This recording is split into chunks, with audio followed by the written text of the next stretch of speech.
Jat factor जो है ना, उसको आप यूं मत समझो, उसको एक बीमारी है। हाँ, बीमारी ये है कि वो राज करना चाहता है।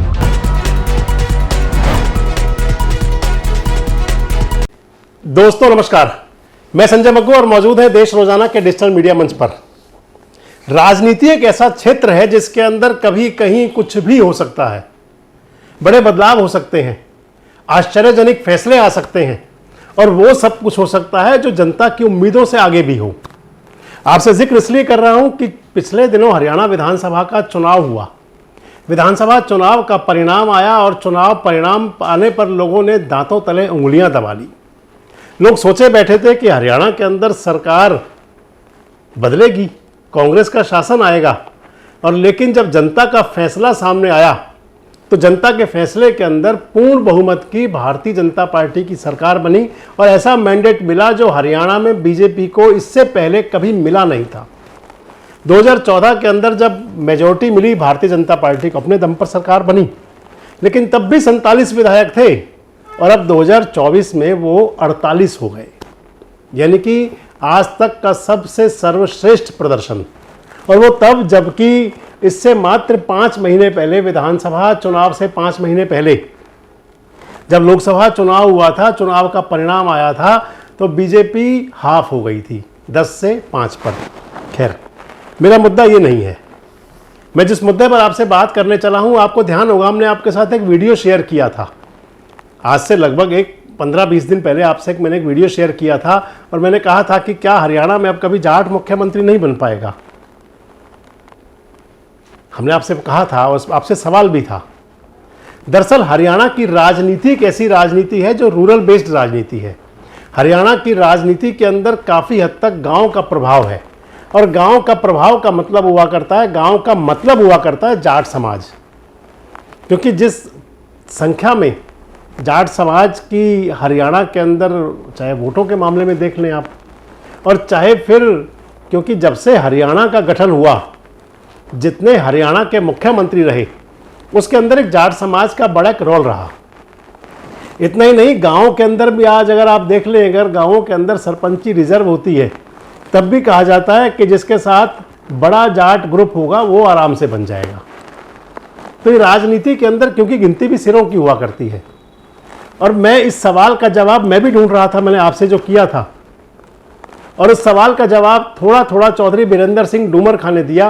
कैसे दिया आपको मैं सुनवाता हूं। पहले एक सोशल मीडिया पर मैं सुन रहा था, सोशल मीडिया यूट्यूब और फेसबुक पर, आपको भी सुनवाते हैं। जाट फैक्टर जो है ना, उसको आप यूं मत समझो, उसको एक बीमारी है। हाँ, बीमारी ये है कि वो राज करना चाहता है। वो कहता है और किसी स्टेट में तो तेरी बात बनती नहीं, हरियाणा में बनने बंद हो गई। इसलिए उसको आदत पड़ गई राज करने की, और राज करने के लिए वो बहुत उतावला है। और उतावले में, जैसे अभी इन्होंने कहा कि यहाँ नॉर्थ इंडिया में कैसे, तो वो बहुत उतावले होते, कहता कि नहीं यार, मारो, लेके जाएगी। तो चौधरी वीरेंद्र सिंह डूमरखां कह रहे हैं कि जाट समाज को चौधर चाहिए, जाट समाज को चौधर की आदत है और उसको वो पता है कि केवल हरियाणा में हो सकता है। और जब मैंने आपको उस समय पिछले दिनों शेयर की थी बात आपसे, मैंने आपसे कहा था कि हरियाणा के अंदर क्या जाट राजनीति का अवसान का दौर आएगा।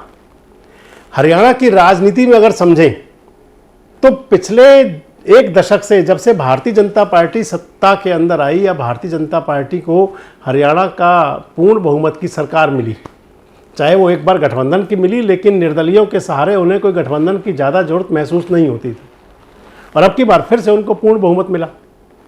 और भारतीय जनता पार्टी की जो राजनीति चली हरियाणा के अंदर, वो जाट समाज से इतर चली, और जाट नेता भी अपने आप को भारतीय जनता पार्टी में, चाहे वो आज मंत्री वजीर भी हों, लेकिन कितना सेफ समझते हैं ये आप भी जानते हैं, और राजनीति में रुचि रखने वाले सभी और लोग भी। कांग्रेस पार्टी के अंदर जो आजकल चल रहा है, उससे ये लगता था कि जैसे कांग्रेस पार्टी के अंदर, जिस प्रकार से हरियाणा के अंदर कांग्रेस ने पिछले लगभग 2 दशक से भूपेंद्र सिंह हुड्डा जी को आगे किया हुआ था, उनका चेहरा चल रहा था। हालांकि 2005 का चुनाव लड़ा तो गया था बिना चेहरे के, लेकिन भूपेंद्र सिंह हुड्डा को बना दिया गया था चेहरा बाद में। 2009 का चुनाव भूपेंद्र सिंह हुड्डा के नेतृत्व में हुआ। 2005 के चुनाव में जब हुड्डा के नेतृत्व में चुनाव नहीं हुआ था, जब चुनाव सामूहिक नेतृत्व में था, तो वो दौर था कि ओम प्रकाश चौटाला इंडियन नेशनल लोकदल की सरकार को हटा करके, और जो सरकार बनी थी वो पूर्ण बहुमत की और बम्पर मेजोरिटी की सरकार थी। 65 से ज़्यादा विधायक चुने गए थे। 2009 में उन 65-67 विधायकों को जब भूपेंद्र सिंह हुड्डा चेहरा हुए तो वहां से घटाकर 40 पर आ गए। 2014 में सरकार भी हाथ से चली गई, सरकार भारतीय जनता पार्टी की आ गई और कांग्रेस उस चुनाव के अंदर और ज़्यादा पिछड़ गई। एवं विपक्ष का नेता भी इंडियन नेशनल लोकदल की तरफ चला गया, यानी कि भूपेंद्र सिंह हुड्डा के नेतृत्व में कांग्रेस की फजीयत हुई। उसके बाद 2024 में भी चेहरा भूपेंद्र सिंह हुड्डा बने और 2024 के चुनाव की स्थिति आपके सामने है। पूरे हरियाणा में शोर था कि कांग्रेस आ सकती है, लेकिन 37 सीटें मिली। अब चर्चा चल रही है आज, हालांकि कांग्रेस की बैठक है CWC की, संभवतः हरियाणा को लेकर के भी कोई फैसला हो, जो फैसला होगा आपको बताएंगे वो भी।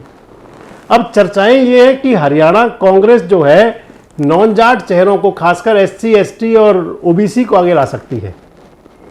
बड़ी चर्चाएं हैं कि हरियाणा के अंदर कांग्रेस कम से कम भूपेंद्र सिंह हुड्डा को शायद विधायक दल का नेता ना बनाए, और अगर ऐसा हो रहा है तो फिर जाट समाज के अंदर चिंता। इसलिए मैंने आपसे कहा था कि क्या जाट समाज के अवसान का दौर है, क्योंकि कांग्रेस से उम्मीद है, और या फिर जो चौटाला पार्टी से, चौटाला परिवार से उम्मीद थी, वो परिवार दो में बंट गया और उसके बाद वो ताकत घटी। लेकिन चौधरी वीरेंद्र सिंह डूमर खां कुछ और इशारा कर रहे हैं। चौधरी वीरेंद्र सिंह डूमर खां इशारा कर रहे हैं, वो कह रहे हैं कि अगर उनको पता है कि जाट समाज के नेता, जाटों के जो नेता हैं वो बीजेपी में जाएंगे नहीं, कांग्रेस में अगर उन्हें लगा ठौर बन नहीं रहा तो इनेलो में जा सकते हैं। आप ये वाली क्लिप भी सुनिए एक बार, जिसमें वीरेंद्र सिंह डूमर खां कह रहे हैं कि इनेलो वाली बात। जाट कहेगा कि यहाँ भी नहीं रहे, बीजेपी में जाना नहीं, चौटाला के साथ चले जाओ। वैसे आपको बता दूं कि चौधरी वीरेंद्र सिंह डूमर खां का इंडियन नेशनल लोकदल के साथ जो प्यार जागा वो पिछले काफ़ी दिनों से जागा था। जब से परिवार अलग हुआ, यानी कि इंडियन नेशनल लोकदल और उससे जननायक जनता पार्टी अलग हुई, और जब इनेलो और जसपा के दोनों नेता, खासकर अभय सिंह चौटाला और इधर दुष्यंत चौटाला, आमने सामने बिल्कुल सागर के दो किनारों की तरह हो गए जो कभी मिले ना शायद, ऐसी स्थिति जब सामने आने लगी तो आपको ध्यान होगा वीरेंद्र सिंह डूमर खां चौधरी देवीलाल की जयंती के कार्यक्रम में भी गए और चौधरी वीरेंद्र सिंह के कार्यक्रम में अभय सिंह चौटाला भी आए। इसलिए मैं कह रहा हूं, और इधर चौधरी वीरेंद्र सिंह जो इशारा कर रहे हैं इंडियन नेशनल लोकदल का, ये इशारा कोई खाली नहीं है। राजनीतिक लोग जब कोई बात कहा करते हैं तो आप मान करके चलें कि उसके पीछे उनका कहीं कोई दूर एक निशाना होता है जिसको वो साध रहे होते हैं। तो क्या हरियाणा की राजनीति के अंदर आने वाला समय जो होगा वो किसी और बड़े बदलाव का होगा? अगर इंडियन नेशनल लोकदल और जननायक जनता पार्टी में जो चौधरी देवीलाल की राजनीतिक विरासत को संभालने वाले दो धुर हैं, अगर ये दोनों धुर कहीं एक नहीं हो रहे, तो फिर क्या कहीं और जगह बैठे हुए नेता कहीं एक और पाले में जा सकते हैं? क्योंकि इंडियन नेशनल लोकदल चौधरी देवीलाल और चौधरी ओम प्रकाश चौटाला के आदर्शों पर चलने वाली और ग्रामीण बेस्ड, जिसको मूल कह सकते हैं कि ग्रामीण मूल की पार्टी है। राजनीतिक लोग तो यहाँ तक कहा करते हैं कि अगर ये परिवार बिखरा ना होता तो 2019 में भी और 2024 में भी सत्ता में होता, लेकिन जो हुआ करता है, सामने आया करता है, उसी पर चर्चा हुआ करती है।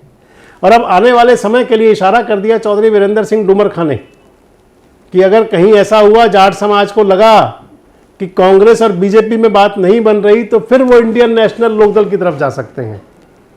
और मेरा बड़ा सवाल आपसे यही है कि क्या आने वाले समय में एक बार फिर इंडियन नेशनल लोकदल ताकत बन सकती है?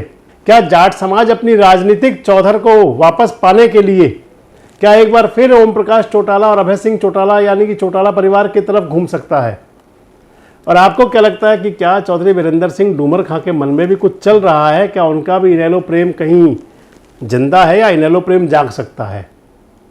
आपको क्या लगता है कि हरियाणा की राजनीति आने वाले दिनों में कौन सा नया मोड़ लेगी? कमेंट बॉक्स में जरूर बताएं। जुड़े रहे हमारे साथ, देखते रहे देश रोजाना।